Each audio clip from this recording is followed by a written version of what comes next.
Comenzamos un nuevo video de análisis matricial y vamos a hablar de un par de aplicaciones o lugares donde aparecen naturalmente las matrices simétricas y definidas positivas.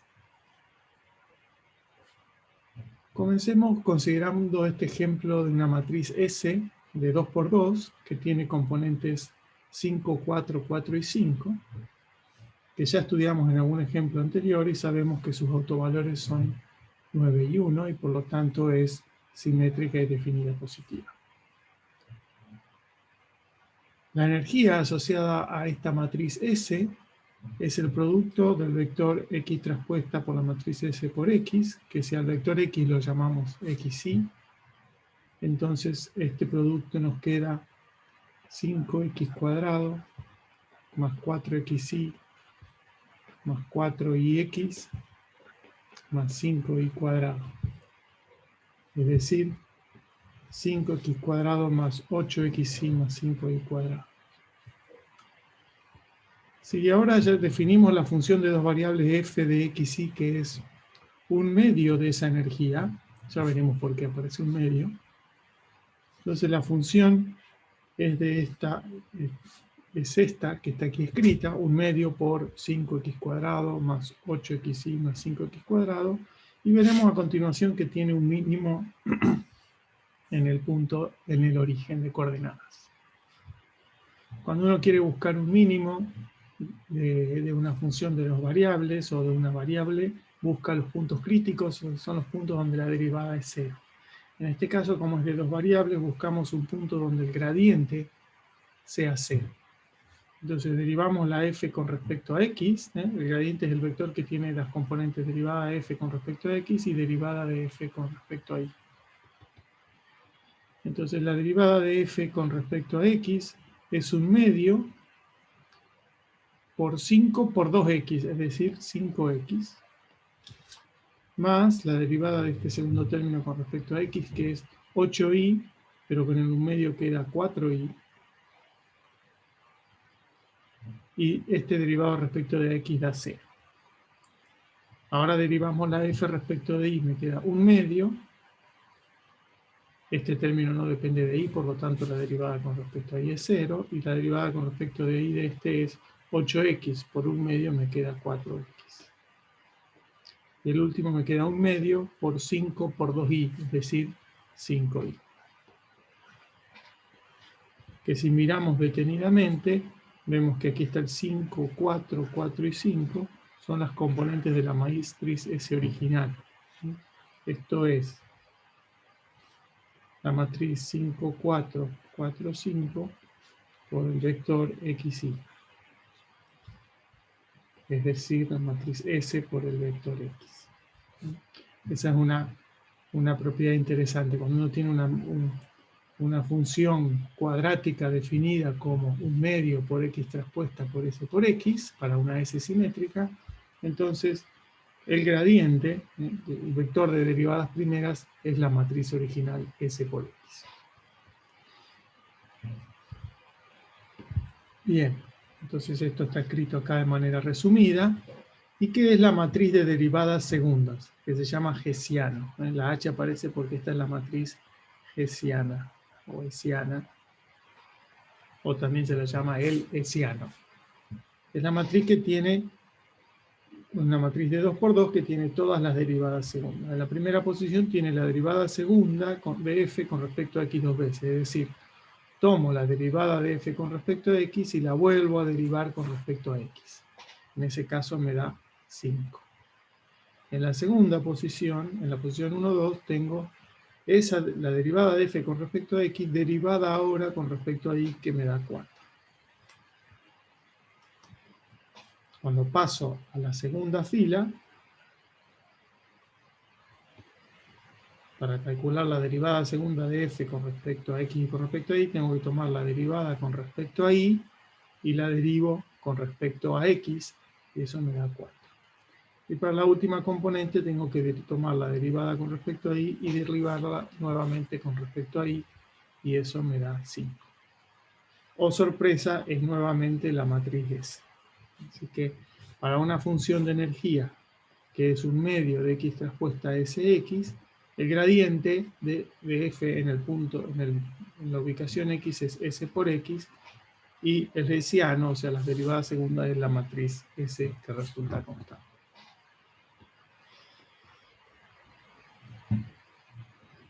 Muy bien, ahora vamos a usar GeoGebra para mostrarles unos dibujitos. Solamente quiero mencionar que cuando uno toma la matriz de derivadas segundas y escribe ahora x traspuesta h por x, eso es la derivada segunda de f en la dirección del vector x.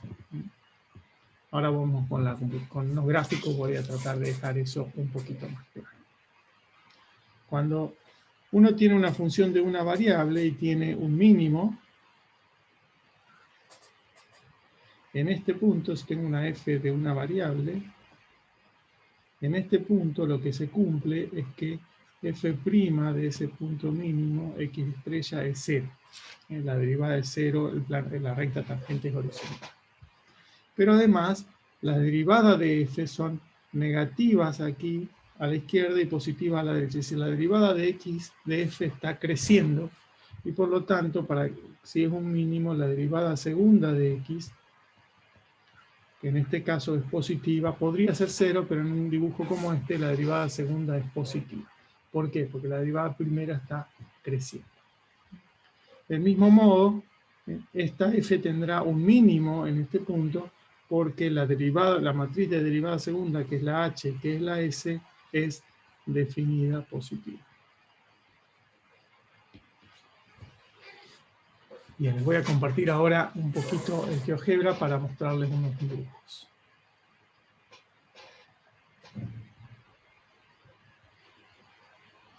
Este gráfico que ven acá es el gráfico de la función f, que es, en este caso, 5x cuadrado más 8xy más 5y cuadrado. Me faltó multiplicarla por un medio. A ver si lo multiplico por un medio. Puedo hacer todo esto entre paréntesis sobre 2. Queda un poquito más ancha, ¿sí? Entonces, este es el gráfico de la función que claramente se ve que tiene un mínimo en el origen. Los ejes no están dibujados. Lo que se ve cuadriculado aquí es el plano XY. Y ahora voy a mostrarles la curva. Vamos a mostrar también esta recta. Lo que estoy mostrando en el plano XY es una recta que pasa por el origen con una cierta dirección de ángulo, en este caso 278 grados. Si tomo ángulo 0, es esa, es el eje X. Y lo que se ve en esta curva acá es la imagen de esa recta en el elipsoide. Entonces, si yo giro la recta, siempre veo como imagen en ese, paraboloide, una parábola que apunta hacia arriba.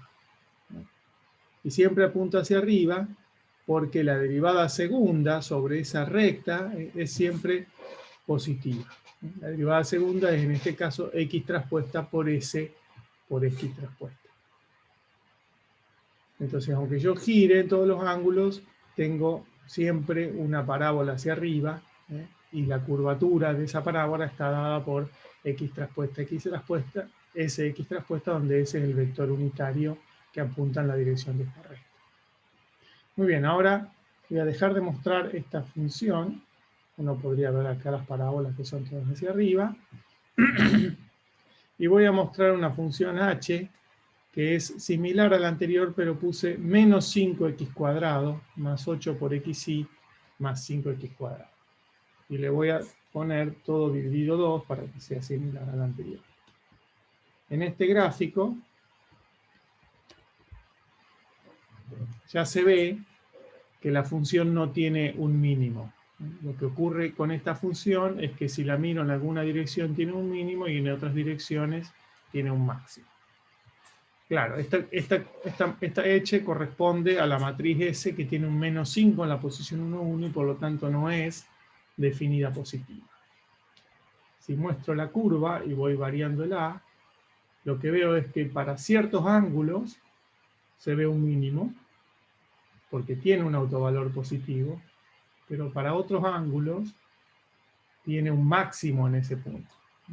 Esto que se ve aquí se llama punto de ensilladura porque se ve similar a lo que sería una silla de montar de un caballo. Se llama en inglés saddle point y en castellano punto de ensilladura. En algunas direcciones, si lo miro sobre una recta, es un máximo, pero en otras direcciones es un mínimo. Muy bien, vamos a sacar la superficie y mostrar solo la imagen de la recta sobre las direcciones. Ahí se ve que es un mínimo en algunas direcciones y en otras un máximo. Las direcciones que corresponden a un mínimo son las direcciones cercanas al autovector que tiene autovalor positivo. Y en las que se ve un máximo son las direcciones que forman un ángulo agudo con el autovector que tiene autovalor negativo. Muy bien, volvemos a compartir la pizarra de la presentación.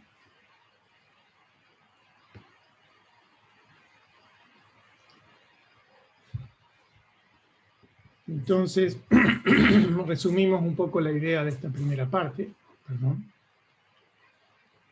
Lo que queríamos mostrar es que en esta parte se conectan el cálculo o el análisis matemático y el álgebra lineal. Es uno de los lugares donde se conectan estas dos áreas de la matemática. En problemas de optimización, donde uno quiere encontrar un óptimo o un mínimo, y en aprendizaje automático, que es un tema que está muy de moda en estos días, se buscan mínimos de funciones de muchas variables. Aquí estamos ejemplificando con funciones de dos variables. ¿Qué cumple una función de muchas variables en el mínimo? Bueno, todas las derivadas parciales de f son 0 en ese mínimo. Eso es todas las derivadas parciales, o también podemos decir el gradiente de f en el x estrella es 0. Y la matriz H de derivadas segundas, que esa es la componente genérica, es definida positiva. Entonces aquí se conecta el concepto de ser definida positiva, que es bien algebraico, podríamos decir, con el análisis para encontrar mínimos de funciones. Tanto el gradiente como esta matriz de derivadas se utilizan para encontrar direcciones en las cuales acercarse a los mínimos y resolver un problema de optimización. Bien, finalmente, si la h, que es una función, en los ejemplos anteriores era una constante, daba la matriz constante esta para todos los puntos del dominio, pero para una función más general, la matriz hessiana podría ser diferente en cada punto x del dominio de la función. Si es positiva o semidefinida positiva en todos los puntos, entonces la f resulta convexa.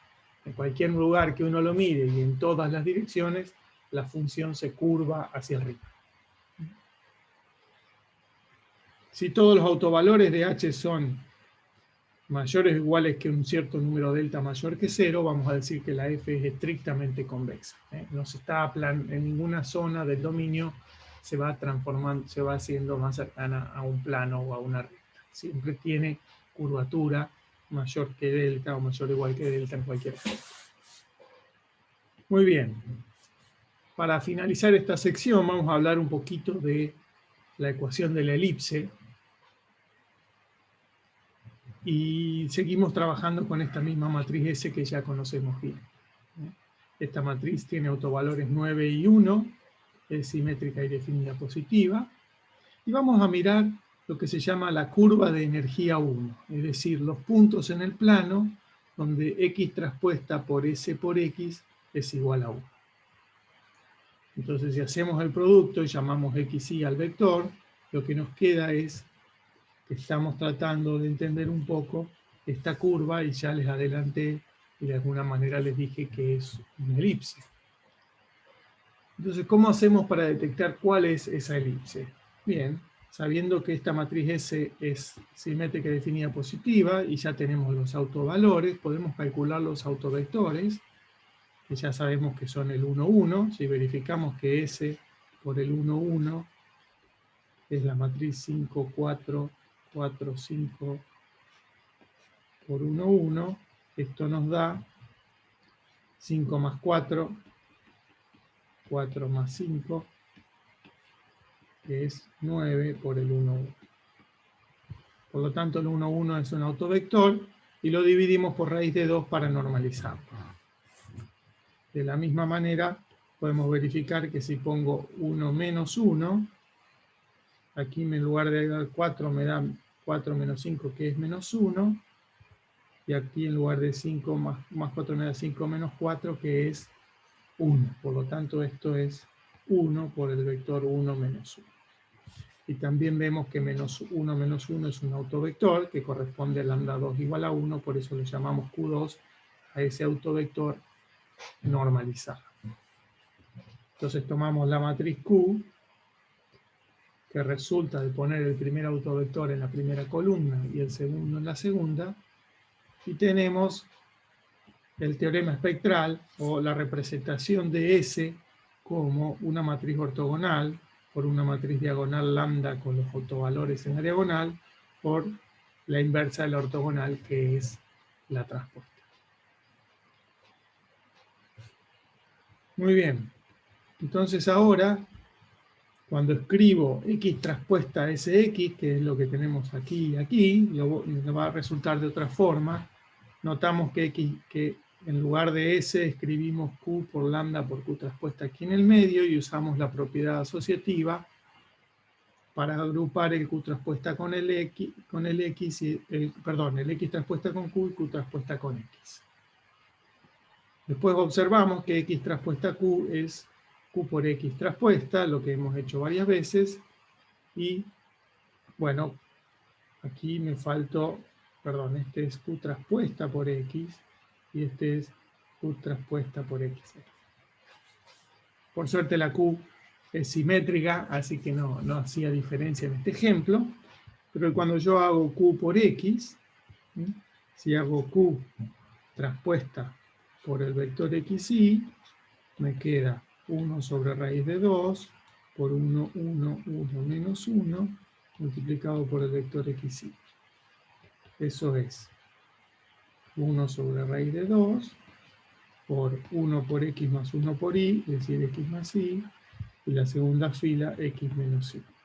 Y eso es este vector que está acá.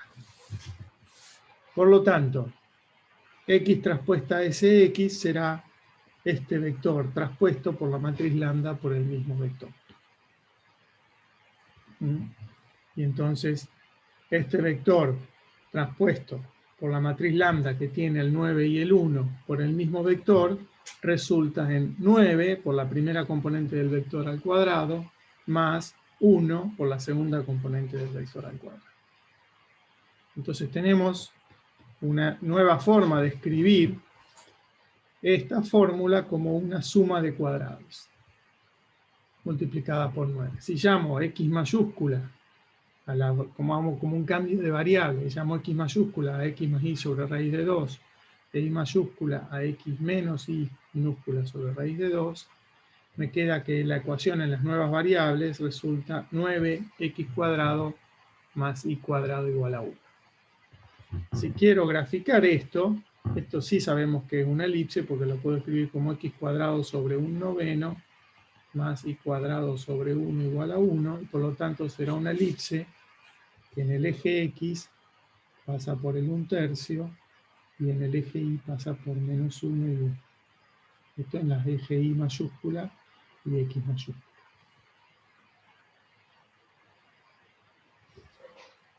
A ver si está bien hecho el dibujo. Aquí está hecho con un poquito más precisión. Entonces, en los ejes X mayúscula e Y mayúscula, el dibujo resulta que pasa una elipse alineada con los ejes que pasa por el 1/3 0, el menos 1/3 0, el 0, 1 y el 0 menos 1.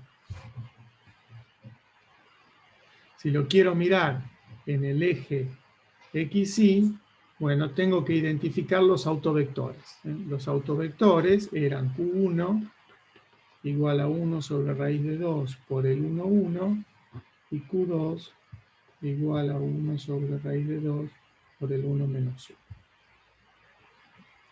Entonces, este vector que está acá es 1/3, ¿no? Ese 1/3 viene de este 9, o de este, por el vector 1 sobre raíz de 2, 1 sobre raíz de 2, que es el Q1, 1/3 de Q1.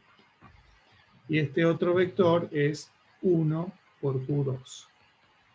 Entonces, los ejes en el plano original XY, los ejes de la elipse, son los que están en la dirección de Q1 y de Q2, que son los autovectores de esa matriz S. Entonces resumimos esto que vale en general. Cuando tengo una matriz S definida positiva, que la escribo con su factorización espectral como Q por lambda o por Q traspuesta, el gráfico de X traspuesta SX igual a 1 es una elipse con los ejes apuntando en la dirección de los autovectores de S. ¿Sí? Eso se ve aquí. El vector XY por S por XY me da XY por Q por lambda. Aquí me falta un Q traspuesta.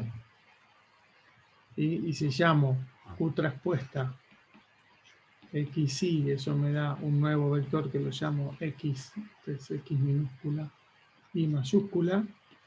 Entonces, en estas nuevas variables, la elipse queda en la forma canónica alineada con los ejes.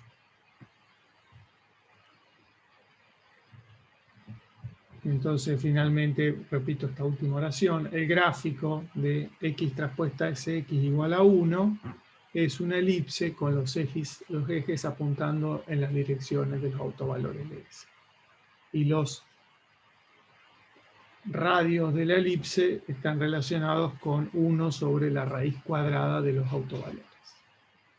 Muy bien, y con esto terminamos el último video de la sección 7.